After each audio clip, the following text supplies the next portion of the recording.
지난 10월 29일 국립경주박물관에서는 한미 정상회담이 있었습니다. 이 자리에서 이재명 대통령은 도널드 트럼프 미국 대통령에게 한국이 핵 잠수함을 보유할 수 있도록 연료 공급을 허락해 줄 것을 요구합니다. 다음날인 10월 30일 트럼프 대통령은 자신의 SNS에 다음과 같은 메시지를 남겼습니다. 한미 군사동맹은 어느 때보다 강력하며 이에 기반하여 한국이 현재 보유하고 있는 구식이며 기동성이 떨어지는 디젤 잠수함 대신 핵추진 잠수함을 건조할 수 있도록 승인했다. 국내는 물론이고 전 세계 언론들이 이 사실을 대서특필하며 다루었습니다. 이 사실은 대한민국은 물론 동북아의 정세와 안보까지도 뒤흔들 수 있는 큰 변수가 되기 때문입니다. 핵잠수함을 보유한다는 것은 핵무기를 갖는다라는 것과는 다릅니다. 핵 에너지를 잠수함의 동력으로 삼는다라는 것을 뜻하는 것인데요. 그래서 더 정확하게는 원자력 추진 잠수함이라고 부르는 것이 맞다라고 전문가들은 이야기합니다. 지금까지 우리나라가 보유하고 있었던 것은 디젤 엔진으로 운항하는 잠수함입니다. 이 디젤 엔진을 구동하기 위해서는 연료와 함께 공기가 반드시 필요합니다. 따라서 디젤 잠수함은 일정 시간이 되면 반드시 수면 위로 떠올라서 공기를 보충해야만 했죠. 또한 소음도 대단히 큰 것으로 알려지고 있습니다. 이 두 가지 조건, 일정 시간 되면 수면 위로 올라와야 하고 큰 소음을 내는 것은 잠수함에게 대단히 치명적인 조건입니다. 잠수함이 수면 위로 떠올랐을 때, 그리고 큰 소리를 내게 되었을 때 즉시 적의 표적이 될 수 있기 때문이죠. 하지만 이제 갖추게 될 핵잠수함은 차원이 다릅니다. 한 번의 핵 연료 탑재를 통해서 사실상 무제한으로 운항하는 것이 가능하다고 해요. 수면 위로 올라올 일이 없는 것이죠. 또한 소음도 거의 없기 때문에, 그리고 낼 수 있는 속도도 대단히 빠르기 때문에 전략적으로 엄청난 가치를 갖는다는 거예요. 오죽하면 군사 전문가들이 핵잠수함을 가리켜서 침묵의 암살자라고 부르기까지 하겠습니까? 한번 물속으로 들어가 버리면 찾을 길이 없다라는 뜻입니다. 작전 수행 능력, 역할, 영향력에 있어서 기존의 무기들과는 차원이 다른 막강한 힘을 갖게 되는 것이죠. 이런 의미에서 본다면 잠수함에는 세 종류가 있는 것 같습니다. 박물관 또는 기념관에 전시되어 있는 그저 껍데기뿐인 모양뿐인 잠수함이 있을 것이고, 우리가 기존에 사용해왔던 재래식 디젤 잠수함이 있겠죠. 그리고 이제 보유하게 될 엄청난 능력의 핵 잠수함이 있습니다. 겉모습만으로는 구분이 되지 않습니다. 어느 것이 좋은 것인지 나쁜 것인지 겉으로만 보면 모두 잠수함이라고 부를 수 있을 거예요. 하지만 그 능력과 영향력, 작전 수행 능력에 있어서는 천지 차이가 난다라고 말할 수 있습니다. 굳이 성도들의 모습과 비교해 볼 수 있을 것 같습니다. 먼저는 겉모습만 성도인 사람들이 있죠. 이러한 분들의 모습을 우리는 지난 시간에 예수님을 따르는, 예수님 주변에서 환호하고 손흔드는 팬들과 다를 바가 없다, 이렇게 정리를 했습니다. 디젤 잠수함 같은 성도들도 있습니다. 예수님을 따르는 제자인 것은 분명하지만 한계가 있어요. 연약함이 있습니다. 애쓰고 수고하고 나름 노력해보지만 끊임없이 넘어지고 무너집니다. 마지막으로 핵 잠수함 같은 성도들이 있습니다. 놀라운 동력을 얻습니다. 지치지 않습니다. 능력 있게 주어진 사명을 감당합니다. 강력하지만 동시에 조용하기 때문에 어디에 가서 무엇을 하든 화평을 이루며 선한 열매를, 겸손의 열매를 맺습니다. 이 세 부류의 성도들 중에 어떤 성도가 되고 싶습니까? 라는 질문은 굳이 드리지 않아도 될 것 같아요. 오늘은 팬이 아닌 제자의 모습에 대해서 조금 더 묵상해 보려고 하는데요. 사마리아의 성도들이 사도들로 인해서 성령을 받게 된 이 사건을 중심으로 한번 살피고 이 과정 가운데 주시는 도전과 은혜들을 함께 묵상해 보도록 하겠습니다. 우리가 앞서 소개해드렸던 것처럼 제자들이라고 해서 모두 같은 제자인 것은 아닌 것 같아 보입니다. 일단 예수님의 제자들도 오순절 성령 강림 사건을 기준으로 정확하게 그들의 모습이 나뉘는 것들을 볼 수가 있죠. 오순절 전에는 어땠습니까? 그들은 예수님과 24시간 시간을 보냈습니다. 예수님 곁에서 그분의 가르침을 받았습니다. 예수님 어떻게 사역하시는지 두 눈으로 똑똑히 목격을 했죠. 하지만 그럼에도 불구하고 이들에게는 아쉬움이 있었어요. 먼저 그들은 예수님의 말씀을 제대로 깨닫지 못합니다. 예수님께서 십자가와 부활을 말씀하셨는데 무슨 말인지 이해를 하지 못해요. 낮아짐과 겸손의 가치에 대하여 실천하지 못합니다. 또한 이들은 무능했습니다. 한 아버지가 데려온 아들에게서 귀신을 내어 쫓지 못해 안절부절하기도 했습니다. 쉽게 두려움에 빠지기도 했습니다. 물가에서 잔뼈가 굵은 제자들도 있었지만 그들 역시 풍랑 앞에 두려워 떨었습니다. 심지어 예수님을 모시고 있으면서도 겁에 질려 불안해했죠. 결정적으로 그들은 예수님께서 십자가에 달리시자 마치 약속이나 한 듯 모두가 예수님을 버리고 떠났습니다. 그럼에도 불구하고 예수님은 제자들을 포기하지 않으셨죠. 가룟 유다를 제외한 모든 제자들을 다시 품어주십니다. 그랬던 이들이 어떻게 변합니까? 오순절 성령의 강력한 임재와 역사를 통해서 이전과는 전혀 다른 사람들로 변합니다. 우리가 이미 살폈던 내용인데요. 사도행전 2장 4절. 그들이 다 성령의 충만함을 받고 성령이 말하게 하심을 따라 다른 언어들로 말하기를 시작하니라. 2장 11절도 보죠. 그레데인과 아라비아인들이라 우리가 다 우리의 각 언어로 하나님의 큰 일을 말함을 듣는도다 하고 이렇게 돼 있어요. 제자들이 성령의 충만한 강력한 능력을 경험합니다. 방언으로 하나님의 큰 일을 말합니다. 이것이 끝이 아니었죠. 그들은 능력과 담대함을 갖춥니다.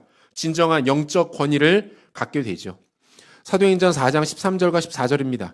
그들이 베드로와 요한이 담대하게 말함을 보고 그들을 본래 학문 없는 범인으로 알았다가 이상히 여기며 또 전에 예수와 함께 있던 줄도 알고 또 병 나은 사람이 그들과 함께 서 있는 것을 보고 비난할 말이 없는지라.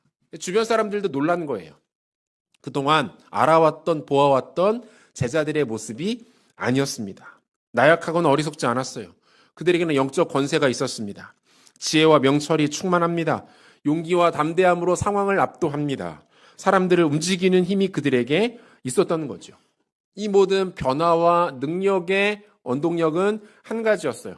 무엇입니까? 제자들이 성령의 충만함을 경험했기 때문입니다. 주 안에 사랑하는 성도 여러분, 우리가 팬이 아닌 제자로 살아가기를 결단하며 다짐했다면 우리에게는 그 다음 차원의 고민이 필요합니다. 그것은 무엇입니까? 위태롭고 불안한 제자의 모습으로 살아갈 것인가? 아니면 강력하고 지혜로우며 충만한 제자로 우뚝 설 것인가? 고민할 필요도 없겠죠. 바라는 것은 사랑하는 모든 승인의 우리 성도들이 그리스도의 강한 군사로 지혜롭고 충만한 능력 있는 제자로 하나님 앞에 우뚝 서시게 되시기를 축원합니다. 빌립을 통해서 사마리아의 복음이 증거됩니다. 그 소식을 들은 사도들이 베드로와 요한 두 사람을 사마리아로 파송하죠. 두 가지 이유, 지난주에 우리가 정리했는데 기억나십니까? 하나는 그 소문의 진위를 파악하기 위해서였어요. 그리고 둘은 사마리아의 신자들이 성령을 받도록 하기 위함이었습니다. 이 부분에서 한 가지 짚고 넘어가야 할 문제가 발생하는데 그것은 무엇입니까? 성경은 이 사마리아 성도들에 대해서 뭐라고 이야기하고 있냐면 이들이 믿었고 이미 세례를 받았다 이렇게 이야기를 해요. 8장 12절 보니까 빌립이 하나님 나라와 및 예수 그리스도의 이름에 관하여 전도함을 그들이 믿고 남녀가 다 세례를 받으니 이렇게 돼 있어요. 본문 16절 하반절에도 보면 오직 주 예수의 이름으로 세례만 받을 뿐이더라 이렇게 돼 있죠. 그러니까 믿고 세례는 받았는데 아직 성령을 받지는 못했다 이렇게 이야기합니다. 이게 조금 이상한 거죠. 왜 그렇습니까? 이런 질문이 가능한 거예요. 세례 받는 것과 성령 받는 것은 전혀 다른 개념인 것인가? 세례를 받은 후에 일정 단계를 거쳐야만 성령을 받을 수 있는 것인가? 아니면 사도들처럼 영적 권능을 가지고 있는 누군가가 안수해 줘야만 성령을 받을 수 있는 것인가? 이런 질문들이 생길 수 있는 내용입니다. 여러분, 원론적인 내용부터 정리를 한번 해보도록 하겠습니다. 여러분, 이 부분이 오늘 설교에서 굉장히 중요한 포인트이기 때문에 잘 들으셔야 돼요. 이 부분 듣고 주무세요. 자, 이 부분이 중요한데요. 죄인이 믿음으로 인하여 구원을 받는 일은 죄인이 믿음으로 말미암아 구원받는 일은 성령만이 하실 수 있는 일입니다. 다시요. 죄인이 믿음으로 말미암아 구원에 이르도록 하는 일은 오직 성령께서만 하시는 일입니다. 따라서 회개, 세례, 죄사함, 성령을 받는 것은 분리될 수 없는 하나의 경험으로 나타나게 된다는 거예요. 동시에 나타나는 현상이라는 거죠. 사도행전 2장 38절인데요. 우리 같이 한번 읽도록 하겠습니다. 베드로가 이르되 너희가 회개하여 각각 예수 그리스도의 이름으로 세례를 받고 죄사함을 받으라. 그리하면 성령의 선물을 받으리니 이렇게 되어 있어요. 여러분 이 말씀은 1단계 회개, 2단계 세례, 3단계 죄사함, 그리고 마지막에 선물로 성령을 받는다. 여러분 이것을 의미하는 것이 아닙니다. 이렇게 이 말씀을 해석하면 안 되고요. 대다수의 신학자들은 이 구절을 해석하면서 이것이 한 사람의 신자 안에 나타나는 분리될 수 없는 경험이라고 말합니다. 서로 분리될 수 없는 사건이에요. 동시에 한 번에 나타나는 영적 경험이다. 이렇게 말하고 있는 거예요. 결정적으로 바울은 구원에 있어서 성령께서 어떻게 역사하시는지를 이렇게 소개하고 있어요. 우리가 여러 번 다뤘던 구절인데 고린도전서 12장 3절입니다. 같이 읽겠습니다. 그러므로 내가 너희에게 알리노니 하나님의 영으로 말하는 자는 누구든지 예수를 저주할 자라 하지 아니하고 또 성령으로 아니하고는 누구든지 예수를 주시라 할 수 없느니라. 이렇게 돼 있어요. 성령을 통해서만 누구든지 예수 그리스도를 주로 고백할 수 있다는 거예요. 예수님도 비슷한 말씀 하셨어요. 마태복음 16장 16절 17절 같이 읽습니다. 시몬 베드로가 대답하여 이르되 주는 그리스도시요 살아계신 하나님의 아들이시니이다. 예수께서 대답하여 이르시되 바요나 시몬아 내가 복이 있도다. 이를 내게 알게 한 이는 혈육이 아니요 하늘에 계신 내 아버지 신. 우리가 참 많이 다뤘던 본문이죠. 베드로가 신앙 고백을 합니다. 예수님 당신은 주님이시고 하나님이십니다. 예수님이 기뻐하시면서 뭐라고 말씀하세요? 베드로야 맞다. 그런데 그거 네가 이해하고 깨달아서 한 말이 아니야. 하나님이 너에게 고백하게 하신 고백이야. 이렇게 이야기하고 계시는 거죠. 다 같은 맥락의 말씀이에요. 여러분 뭐라고 말씀하고 있습니까? 저와 여러분들 안에 있는 신앙의 고백을 들여다보라는 거예요. 우리가 가지고 있는 신앙 고백을 살펴보면 우리의 구원이 어떻게 가능한지, 우리의 구원을 위해서 성령께서 무엇을 하셨는지 확인할 수 있다라는 거죠. 여러분, 저는 예수님이 저의 구주와 주인이 되심을 믿습니다. 예수님께서 저를 위하여서 십자가에 죽으셨다라는 것을 저는 믿고 그분이 3일 만에 부활하셔서 지금도 살아계신 하나님이시라는 사실을 저는 믿습니다. 예수님이 저의 죄를 대신하여 죽으셨기 때문에 저의 모든 죄가 해결되었고 하나님의 자녀가 되었다라는 사실을 저는 믿습니다. 여러분들도 이 사실을 믿으십니까? 믿으시면 아멘 하십시오. 여러분 핵심은 이거예요. 제가 하는 고백과 여러분들이 하는 이 고백에 우리가 어떻게 도달할 수 있었느냐. 여러분 언제 이 고백을 하셨어요? 어떻게 그 결론에 도달하셨죠? 어떤 판단과 어떤 결정과 어떤 근거에 따라서 여러분들이 가지고 있는 신앙 고백으로 오실 수 있었냐라고 묻고 있는 거예요. 여러분 이게 설명이 안 되는 겁니다. 이게 설명이 안 돼요. 여러분 예수님 실제로 만나보셨습니까? 그분과 대면하여 대화를 해보셨나요? 2000년 전에 사셨던 분이라면서요. 심지어 지금도 우리가 가본 적 없는 팔레스타인 지역에 그 지역에 사셨던 분입니다. 뭐 여기까지는 좋습니다. 그런데 그분이 2000년 뒤에 살아가고 있는 나를 대신하여서 십자가에 죽으셨대요. 누군 줄 알고 어떤 사연이 있는 줄 알고 그 죽었던 그분이 3일 만에 다시 일어나셨답니다. 그리고 지금도 살아계시다라고 이야기합니다. 여러분 이게 말이 됩니까? 믿을 만한 이야기입니까? 합리적이고 논리적인 내용입니까? 그렇지 않죠. 엉터리 같은 이야기 아니에요. 황당한 이야기 아닙니까? 판타지도 이런 소설이 없죠. 그런데 뭐예요? 이 이야기가 우리에게는 믿겨지는 거예요. 이게 진짜인 거예요. 이 메시지에 우리의 인생을 던지고 있는 겁니다. 이 메시지 때문에 우리가 우리의 시간과 물질과 마음과 우리의 재능을 쏟아서 그분을 섬기고 있는 것 아닙니까? 이 진리가 나를 영원한 생명으로 가져다 줄 것을 굳게 믿고 살아가고 있는 것 아닙니까? 여러분 예수의 복음을 믿는다는 것은 인간의 의지나 이해, 논리나 지성으로 가능한 일이 아니라는 겁니다. 성령께서만 하시는 일이에요. 그래서 이 고백이 가능한 거예요. 여러분, 그런 일이 있습니다. 저 사람은 절대로 예수 안 믿을 거야 라고 모두가 생각했던 사람들이 예수님 영접하고 신자가 되어 구원받습니다. 반대로 저 사람 너무 훌륭하고 좋은 사람이야. 그런데 왜 저 사람이 예수를 안 믿지? 라고 생각을 하게 하는 사람도 있어요. 성령께서 하시는 일을 우리가 알 수가 없는 거예요. 바로 내가 가장 명확한 증거죠. 내가 하고 있는 신앙의 고백이 성령께서 우리 안에 역사하고 계시다라는 가장 강력한 증거가 되는 거죠. 자, 다시 본문으로 돌아와서 그렇다면 사마리아 신자들은 지금 어떤 상태인 걸까요? 여러분, 그들은 성령을 받은 것입니까? 아니면 아직 못 받은 것입니까? 본문의 특수한 이 상황을 간단하게 한번 두 가지로 정리하겠습니다. 첫 번째, 하나님은 이 사건을 통해서 사도들과 교회의 권위를 세우기 원하셨다는 거예요. 지난주에도 말씀드렸지만 이 본문의 사건은 사도행전이라는 본문의 특수한 상황에서만 이해를 하는 것이 중요합니다. 단회적 사건이에요. 그러니까 다시 말하면 다시는 교회에서 우리의 현실 속에서 나타나지 않는 일이다라는 것이죠. 하나님께서 이렇게 일하신 이유는 하나님께서 교회를 존중하시고 사랑하시기 때문입니다. 사마리아의 빌립을 통해 복음이 증거되었습니다. 사람들이 믿고 구원받는 역사들이 일어납니다. 그런 일은 없었겠지만 정말 만에 하나 이 사마리아 지역에 복음을 전한 빌립이 다른 마음을 먹었다면 어땠을까요? 나는 예루살렘의 사도들과는 다른 길을 걷겠다. 사마리아 지역에 나를 중심으로 또 다른 교회를 세워보겠다라고 선언했다면 어떻게 되었을까요? 새로운 이단이 발흥하게 되는 거예요.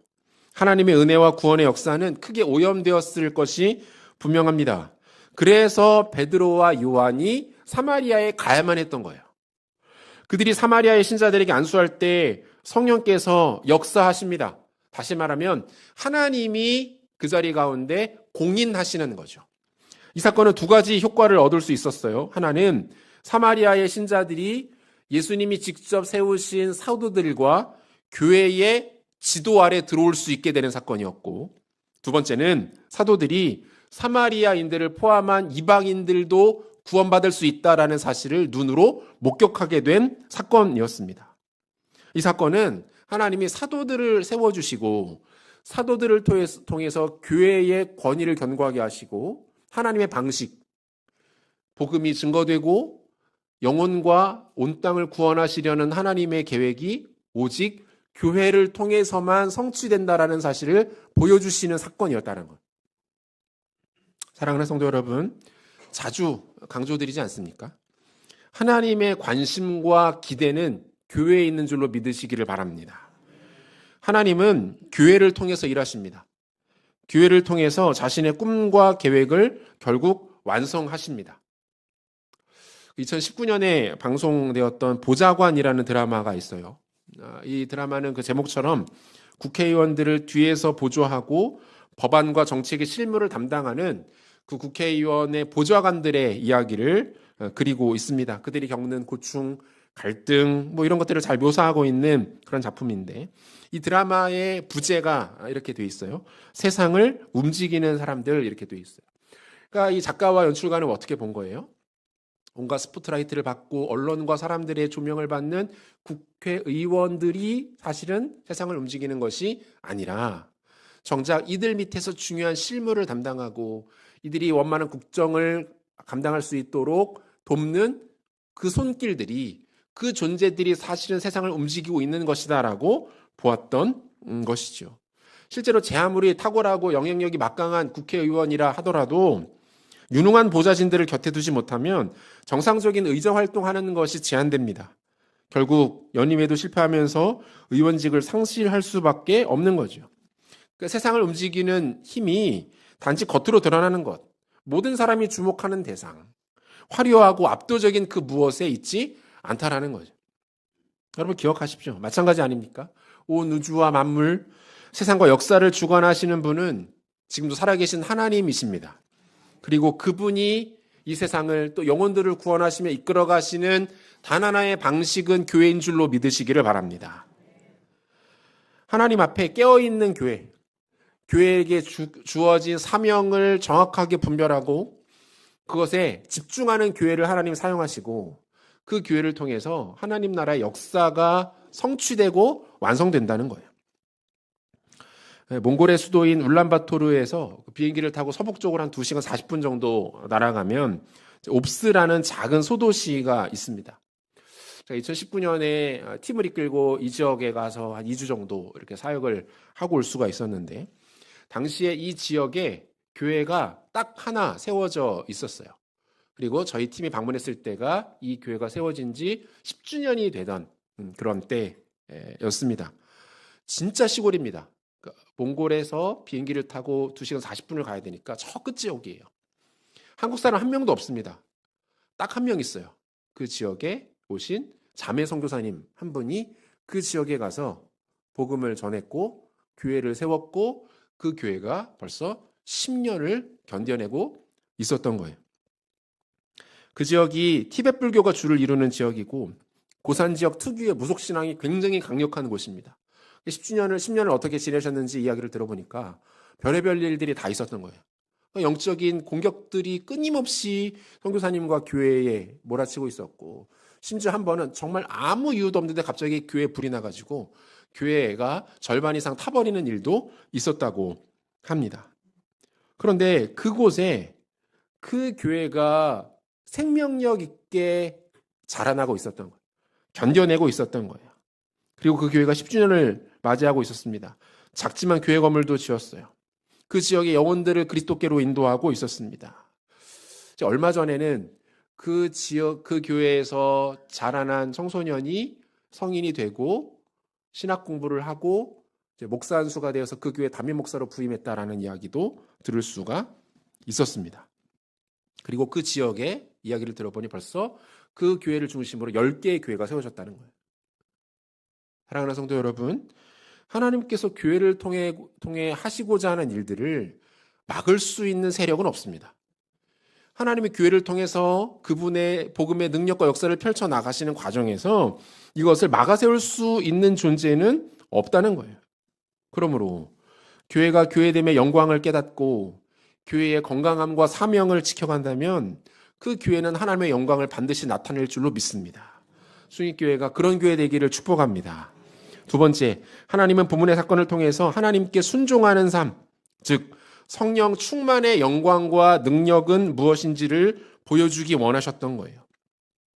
본문 16절 우리 같이 한 번 더 읽어보도록 하겠습니다. 같이 읽습니다.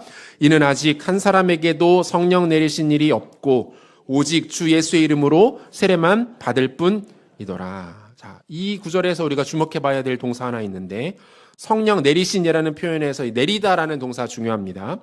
헬라 단어 에피피토라는 단어가 사용되고 있는데 이 에피피토라는 동사의 가장 사전적 1사적 뜻은 떨어지다, 쏟아지다 이런 뜻이에요.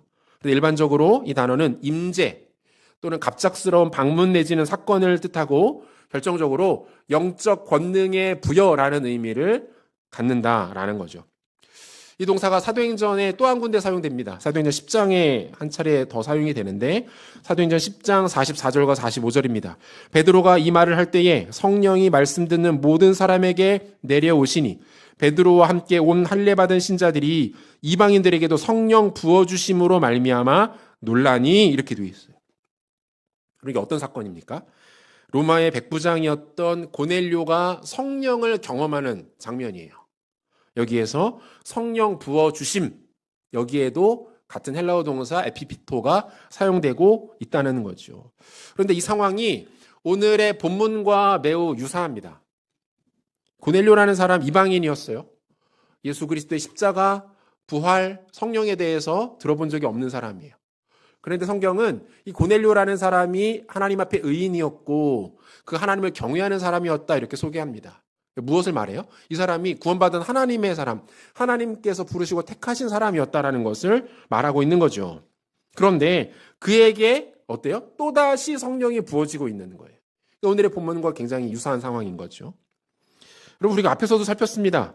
신자의 구원에 있어서 성령께서 하시는 결정적인 역할은 우리의 구원을 가능하게 하시는 것이다. 그러니까 성령께서 구원을 시작하시는 거예요. 그리고 구원을 확증하시는 거죠. 이 말을 성경에서 또 다른 표현으로 성령의 인치심 이렇게 표현해요. 인친다라는 것은 도장 찍는다는 거예요. 그리고 도장 찍을 때 뭐 하는 거예요? 확증한다, 끝낸다, 종결한다, 공증한다 이런 뜻이잖아요. 그러니까 성령께서 저와 여러분의 구원을 확증하신다라는 거죠. 이게 성령의 인치심이라는 개념이에요. 에베소서 1장 13절 같이 읽습니다. 그 안에서 너희도 진리의 말씀 곧 너희의 구원의 복음을 듣고 그 안에서 또한 믿어 약속의 성령으로 인치심을 받았으니, 그러니까 인치심이 있었기 때문에 저와 여러분들이 예수를 주로 고백하고 주일마다 나와 예배하고 신앙생활을 해나가고 있는 거죠. 이것이 지금 우리들의 모습이고 고넬료의 상태이고 오늘 본문에 나오는 사마리아 성도들의 영적 모습인 거예요. 그렇다면 이들에게 다시 허락되는 것처럼 보이는 성령은 무엇을 의미합니까? 여기서 말하는 성령은 성령의 충만함입니다. 성령의 충만함. 우리가 많이 들어본 표현이잖아요. 성령의 충만함. 여러분, 성령 충만이란 무엇입니까? 성령 충만이란 이미 성령께서 그 가운데 거하시는 신자가 말씀과 믿음 그리고 순종 가운데 성령의 다스리심을 더 강력하게 그리고 깊이 받는 상태를 뜻합니다. 다시요. 이미 구원받은 신자가 성령의 다스리심을 통해서 말씀과 믿음, 순종 가운데 더욱더 견고해지는 상태를 성령의 충만함이라고 정의할 수 있습니다. 보통 성령 충만에 대해서 우리가 오해가 많아요. 보통 성령 충만하면 은사를 떠올립니다. 방언을 말하고 환상을 보고 병을 고치고 어떤 신비한 기적을 체험하고 경험하는 것. 여러분, 그렇지 않아요. 성령 충만할 때 그러한 은사와 신비를 체험하기도 하지만 그것은 성령 충만으로 허락되어지는 일부의 유익일 뿐, 그것이 전체를 의미하는 것은 아닙니다. 신자가 성령에 충만해지게 되면 놀라운 은혜와 복을 누리게 됩니다. 여러 가지가 있지만 시간 관계상 세 가지 중요한 것만 간단하게 소개를 해드리면, 성령 충만해지면 먼저 신자가 하나님의 말씀을 뜨겁게 사모하게 됩니다. 말씀 읽는 게 좋은 거예요. 말씀을 듣는데 그것이 기쁜 겁니다. 어떤 표현이 있어요. 말씀이 꿀처럼 달다 이렇게 표현하잖아요. 그러니까 말씀을 읽고 알아가고 공부하고 듣는 것이 기뻐지게 되는 거죠. 성경의 진리를 즐거워하게 되는 거예요. 두 번째, 성령의 충만은 순종을 가능하게 만듭니다. 성령께서 나를 강력하게 주장하시고 다스리시는 가운데 나의 자아는 쪼그라들고 작아지고 성령께서, 그리스도께서 내 안에 커지시는 거예요. 그분의 영역이 확장되니 그분께 순종할 수밖에 없는 거죠. 성령 충만하지 않았을 때는 부담스럽고 힘들고 어려웠던 일들이 성령 충만해지면 그 일들을 감당할 수 있어집니다. 하고 싶어집니다. 부족하지만 하나님께 내어 맡기면서 그분의 은혜를 구하게 됩니다. 성령 충만하면 순종이 쉬워지는 거예요. 마지막, 성령 충만해지면 죄에 대한 민감함이 살아납니다. 여러분, 성령과 죄는 우리 가운데 절대로 공존할 수 없습니다. 성령의 지배를 강하게 받게 될수록 죄의 영역은 작아집니다. 여기서 작아진다라는 것은 죄가 완전히 없어진다라는 뜻이 아니에요. 죄에 대하여서 민감해진다는 거예요. 나의 죄를 분명하게 인식하게 됩니다. 성령 충만한 사람은 그래서 죄를 합리화하지 않아요. 아이, 다 그런데 뭐 나만 죄 짓나? 이게 그렇게 큰 일인가? 다 그런 거 아니겠어? 이러한 시선과 입장으로 죄를 바라보지 않습니다. 아니, 더 정확하게 그렇게 하지 못합니다. 결정적으로 성령 충만한 신자는 죄를 오래 가지고 있지 못해요. 죄를 단번에 끊어냅니다. 여러분, 우리 가운데 성령 충만함이 나타나지 않으면 본능적으로 회개를 유보하는 일들이 나타나요. 그러니까 회개하는 걸 미루는 거예요, 자꾸. 어차피 천국 갈 건데 뭐. 천천히 회개하지 뭐. 연말에 송구영신 예배 드릴 때 한꺼번에 다 처리하고 새해로 넘어가지 뭐. 회개는 고난주간에 하는 게 적당하던데 그때 하지 뭐. 자꾸 회개를 유보하는 일들이 일어나게 됩니다. 그렇지 않아요. 성령 충만을 경험하면 잠깐의 그 찰나의 죄를 갖고 있는 것만으로도 너무 힘들어지는 거예요. 즉각적으로 회개하면서 하나님 앞에 죄를 다루어 내는 것이죠. 그럼 결정적으로 성령 충만은 우리 주님의 명령입니다. 조금 더 열심히 있는 사람들이 선택하고 그렇지 않으면 관계없는 그런 내용이 아니라는 거예요. 성령 충만은 모든 구원받은 신자들을 향한 주님의 명령이에요. 에베소서 5장 18절인데요. 우리 같이 한 목소리로 읽겠습니다. 술 취하지 말라. 이는 방탕한 것이니 오직 성령으로 충만함을 받으라. 여러분, 이 구절에서 술 취하지 말라는 말씀이 나오는 것은 그 술 마시는 것에 대한 면죄부나 어떤 가이드라인을 주시기 위함이 아닙니다. 어떤 분들이 이 구절 인용하면서 뭐 그렇게 말씀하시더라고요. 술 먹어도 돼. 언제 성령이 먹지 말라고 그랬어? 취하지 말라고 했지. 그러니까 취하지만 않으면 된다라는 근거를 이 말씀에서 가져와요. 여러분, 그런 거 아닙니다. 죄송하지만 성경을 너무 얄팍하게 이해하시고 적용하시는 거예요. 그렇게 하면 안 돼요. 이 표현은 성령의 충만을 설명하기 위해서 가져온 수사죠. 레토릭. 일종의 문학적 표현입니다. 그러니까 비유하고 있는 거예요. 쉽게 말하면 어떻습니까? 여러분, 술에 취하면 어떻게 됩니까? 대답하시면 안 돼요, 여기서. 술에 취하면 어떻게 됩니까? 술에 취하면 우리는 잘 모르지만 주변에서 보면은 어때요? 스스로를 통제하지 못하게 되죠. 그러니까 자기를 잃어버리는 거잖아요. 또 다른 주님의 지배를 받게 되죠. 재밌으려고 한 건데. 집에 가서 이해하시는 분들 꼭 있어요.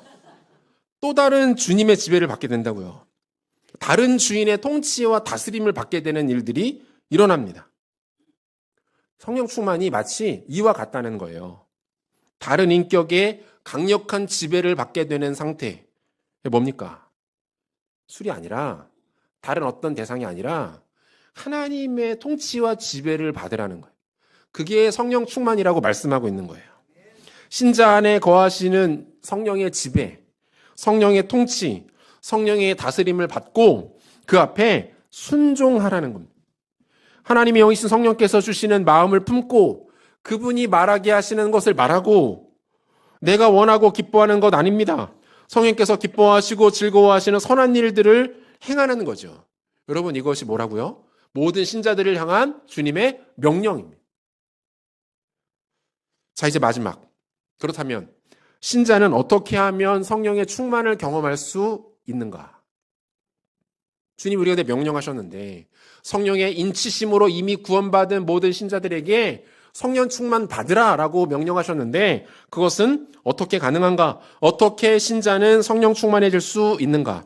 누가복음 11장입니다. 누가복음 11장 13절 같이 읽겠습니다. 너희가 악할지라도 좋은 것을 자식에게 줄 알거든 하물며 너희 하늘아버지께서 구하는 자에게 성령을 주시지 않겠느냐 하시니라. 자, 여러분 뭐라고 말씀하세요? 너희 하늘아버지께서 이미 관계가 나와요. 하나님이 우리의 아버지이시고 우리는 그분의 자녀인 거예요. 성령의 인치심이 있었고 성령의 내주하시는 상태가 이미 된 것이죠. 그들에게 말씀하시죠. 구하는 자에게 성령을 주시지 않겠느냐. 여기서 말하는 이 성령은 뭡니까? 성령의 충만함인 거예요. 사랑하는 성도 여러분, 선하신 하늘 아버지께서 사랑하는 그의 자녀들에게 주실 수 있는 가장 좋은 것은 성령인 줄로 믿으시기를 바랍니다.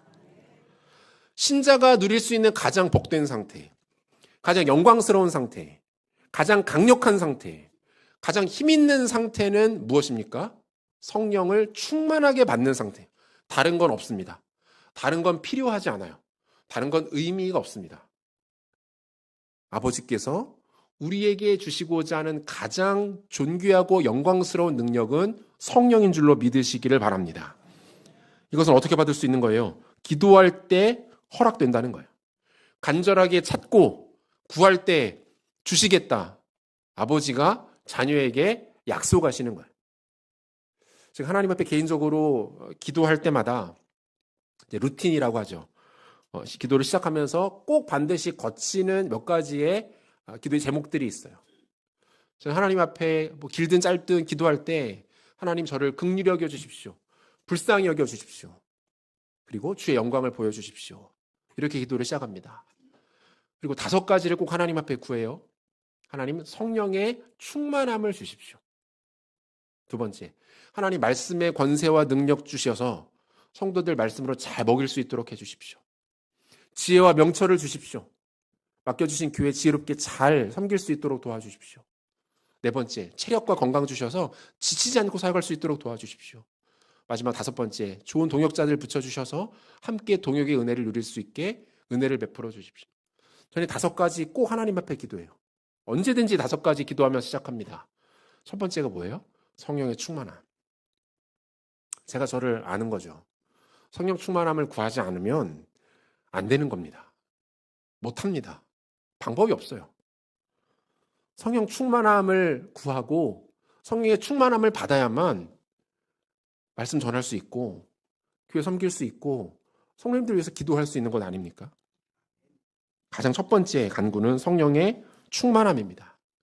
이것이 저에게 개인적으로 가장 좋은 것이기 때문에 그렇고 가장 필요한 것이기 때문에 그렇고 절대적인 능력이고 은혜이기 때문에 그렇습니다. 목사에게만 그렇습니까? 그렇지 않습니다. 여러분들에게도 가장 첫 번째 기도 제목은 이것이 되어야 합니다. 성령의 충만함을 구하시기를 바랍니다. 하나님 나를 불쌍히 여기셔서 성령의 충만함을 허락해 주십시오. 구할 때에 성령을 주시지 않겠느냐 약속하셨사오니 그 말씀하신 약속 붙잡고 기도합니다. 성령의 충만함을 허락하여 주옵소서. 성령 충만한 성도, 성령 충만한 교회가 되어서 하나님의 영광을 드러내는 우리들 되시기를 소원합니다. 말씀 맺겠습니다. 하나님의 은혜로 구원받은 우리는 이미 하나님 나라를 향한 여정을 가고 있습니다. 여러분, 목적지가 달라지지 않아요. 방향이 바뀌는 일은 없습니다. 하지만 이 길에는 여전히 크고 작은 장애물들이 존재합니다. 때로는 비포장길 만납니다. 우르막도 있습니다. 물 웅덩이 빠집니다. 길을 가로막고 있는 커다란 바위가 앞에 있을 때도 있습니다. 그러므로 이 길은 내 힘으로 가기에는 너무 힘든 거예요. 동력이 필요합니다. 강력한 동력을 가진 무언가를 의지해야 합니다. 그래야 갈 수 있습니다. 그것은 자동차가 될 수도 있고 전기 자전거가 될 수도 있고 하늘을 나는 비행기가 될 수도 있겠죠. 여러분, 힘으로 달려가려고 하지 마십시오. 동력을 의지하십시오. 강력한 힘을 바라보십시오. 위로부터 임하는 절대적인 능력, 나에게 가장 좋은 것, 선한 것, 위대한 것, 아름다운 것, 곧 성령을 사모하시고 구하심으로 말미암아 이 믿음의 여정을 능히 감당해내시는 성령의 충만함을 구하고 성령의 충만함을 사모하시는 귀한 성도님들과 승인교회 되시기를 우리 구주 예수 그리스도 이름으로 축원합니다.